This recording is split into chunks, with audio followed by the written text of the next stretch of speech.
Bonjour à tous et bienvenue dans ce Morning Bull Live. Nous sommes le 5 août 2024. Alors vous m'excuserez un peu pour le son aujourd'hui parce qu'il y a un peu des échos, de l'écho. Nous sommes dans une forme de cathédrale là où je me trouve ce matin. Il se trouve que j'ai dû me lever très tôt parce que finalement, vu ce qui se passe cette nuit, vu ce qui s'est passé en fin de semaine dernière, j'ai jugé qu'il était temps de parler un peu plus tôt ce matin parce que la semaine, en tout cas déjà la journée d'aujourd'hui risque d'être relativement compliquée. Alors est-ce qu'on va vivre un Black Monday encore une fois? C'est difficile à dire. En tout cas, en ce qui concerne le Japon, on est en train de le faire. C'est assez violent ce qui se passe. Donc j'ai dû trouver un endroit où me planquer pour pouvoir tourner cette vidéo ce matin. J'espère que ça ne vous dérangera pas trop, mais on va quand même faire le tour de cette journée qui promet d'être mémorable.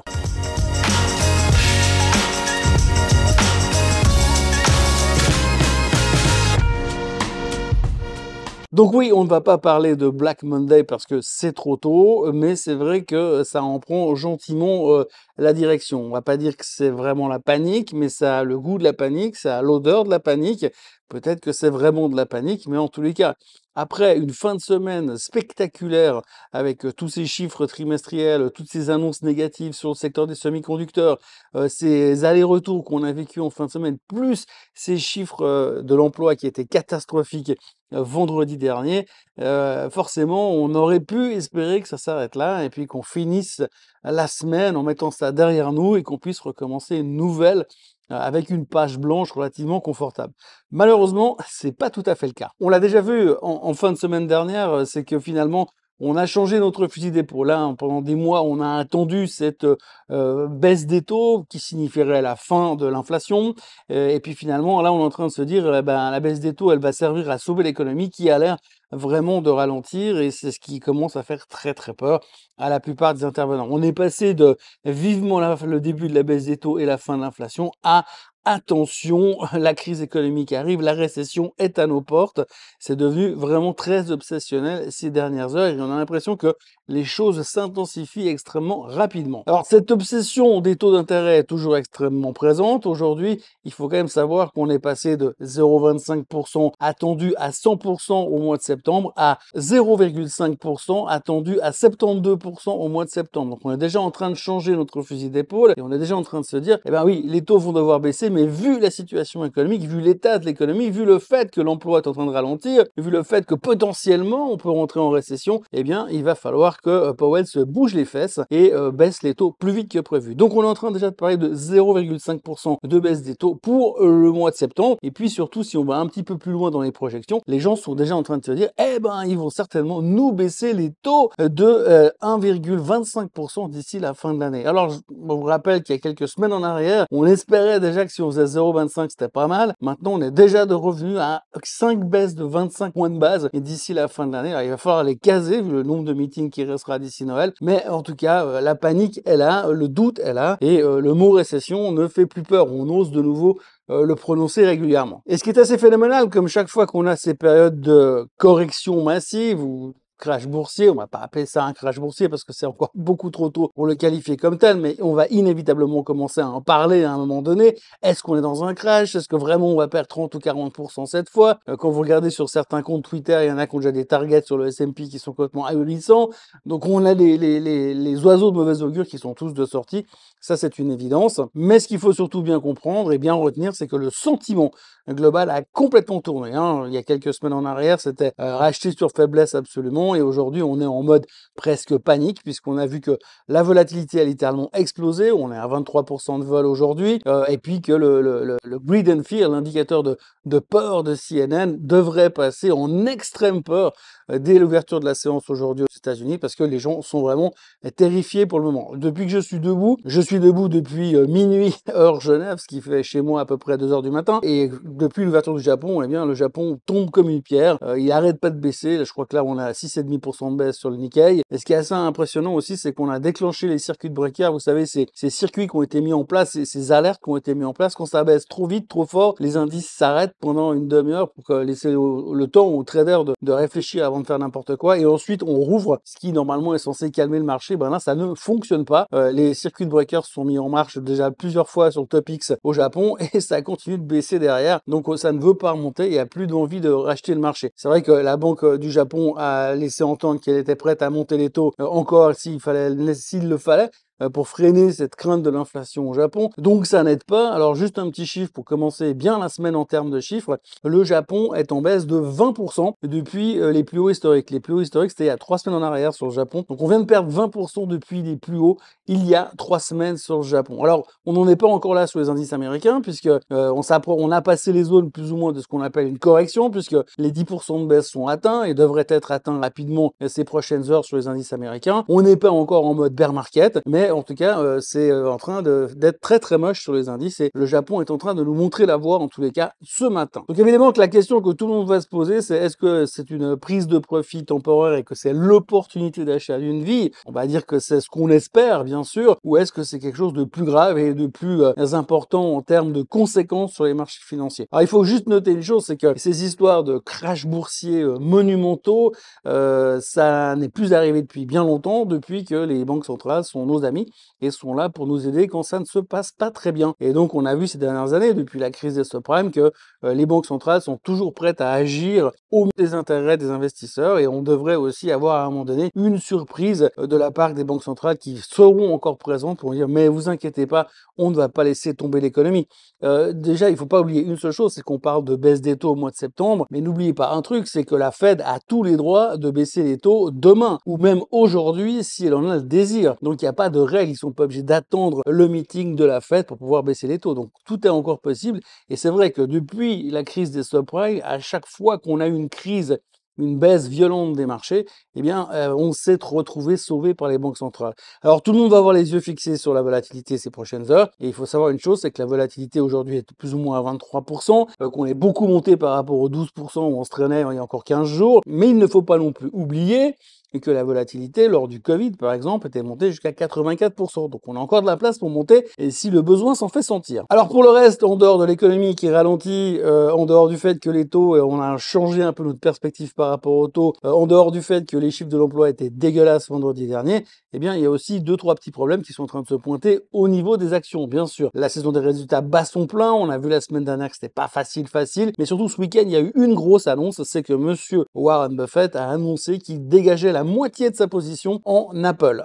Donc la moitié de sa position. Aujourd'hui, Berkshire Hathaway se retrouve avec 277 milliards de cash. Ça va, mais il a dégagé la moitié de sa position en Apple et ça va avoir des conséquences sur les marchés à l'ouverture tout à l'heure. Si on regarde les indications, Apple devrait ouvrir autour de 6,5-7% de baisse ce soir, donc ça va peser et puis on peut s'attendre que ça dégage durant la journée parce que maintenant qu'on a appris que Buffett avait réduit sa position, tout le monde va dire qu'il a vu un top et que finalement il se protège pour un éventuel ralentissement économique et que comme c'est un visionnaire, eh bien forcément il a toujours raison. Et puis il n'y a pas qu'Apple qui va aussi peser sur le marché, il y a aussi Nvidia qui va peser sur le marché. Alors Nvidia, en dehors du fait qu'il y a eu plusieurs calls ce week-end qui sont revenus sur le sujet que vous saviez cette comparaison qu'on faisait sur Cisco qui était monté au plus haut de tous les temps durant la période de la crise de la bulle internet dans les années 2000 et ensuite qui s'est effondré littéralement. Beaucoup de gens ont fait cette comparaison avec Nvidia et là de nouveau, eh bien ça se repointe et ça tombe.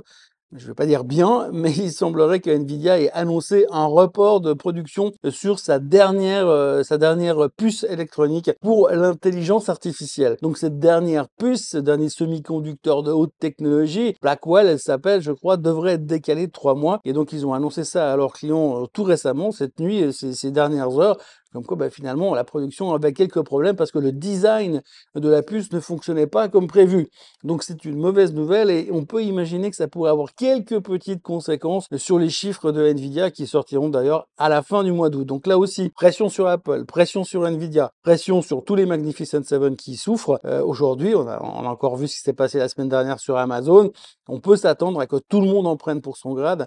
Et là, on parle déjà d'avoir effacé 500 milliards de market cap avant l'ouverture du marché américain juste sur les Magnificent Seven. Et puis pour le reste, eh bien ça continue. Alors le pétrole est en train de se péter la figure, il a cassé les supports des 74,5 et il arrive en territoire qui laisserait supposer, selon le graphique, qu'il pourrait aller beaucoup plus bas. Pourtant, ce qui contrebalance de l'autre côté, c'est que au niveau militaire, ça chauffe sérieusement au Moyen-Orient. Ça tombe bien parce que je suis au Moyen-Orient. Et on craint effectivement que l'Iran réplique après les assassinats des membres du Hamas la semaine dernière. Israël est en alerte, les Américains sont en alerte pour protéger Israël. On surveille tous les éventuels missiles qui pourraient partir de Téhéran. Donc on est en mode attention sur le Moyen-Orient. Donc le pétrole, il baisse parce qu'il a cassé un support technique et parce qu'il y a un ralentissement économique qui est en train de se pointer. Mais de l'autre côté, on pourrait encore avoir un embrasement au Moyen-Orient qui pourrait arranger personne au niveau du pétrole. Donc on n'a pas fini d'en parler. Autre chose qui est en train de se péter la figure big time, c'est les cryptos. Les cryptos se font massacrer depuis la fin de semaine dernière, mais tout particulièrement maintenant en plus, là, le Bitcoin vient de casser les 55 000 à la baisse, donc un support qu'il ne devait pas casser. Je suis pas expert en analyse technique et encore moins expert sur le Bitcoin, mais quand on regarde ce qui est en train de se passer, c'est pas beau et tout le monde est en train de dire attention, c'est la porte ouverte à toutes les fenêtres. Et là aussi, si vous passez un peu de temps sur Twitter, enfin sur X aujourd'hui, vous verrez les targets sur le Bitcoin. J'en ai trouvé un qui a un target à 3000, à 3000 dollars sur le Bitcoin, s'il casse les 55 000. Donc il a cassé les 55 000, target 3000 sur le Bitcoin. Je citerai pas le nom de la personne, c'est pas très important, mais on voit qu'on est en mode tout et n'importe quoi pourvu que ça baisse. En résumé, l'ambiance de cette fin de nuit est tout simplement apocalyptique. Les Magnificent Seven vont ouvrir au fond du trou, le Japon est au fond du trou, les cryptos sont au fond du trou, le pétrole a cassé les supports. On parle de ralentissement économique massif aux États-Unis, on parle de récession, on a l'inversement de la courbe des taux qui est en train de se faire, ce qui signifierait justement peut-être potentiellement le début d'une récession. Alors on se raccroche à ce qu'on peut, on se dit qu'on est en année électorale, qu'en général les années électorales, eh bien ça se passe plutôt pas mal. Mais pour l'instant, aujourd'hui, là tout de suite, à l'heure où je vous parle, on sent que c'est vraiment la panique et plus personne ne sait quoi faire. Alors évidemment que généralement la seule chose qu'on sait, c'est qu'un crash annoncé, ça n'existe pas. Une correction massive annoncée, ça n'existe pas. Quand on regarde les indices boursiers, ne serait-ce que les deux principaux américains, le Nasdaq et le S&P 500, on voit que les tendances ont été cassées. On voit que pour l'instant, on est en train de rentrer en zone de correction.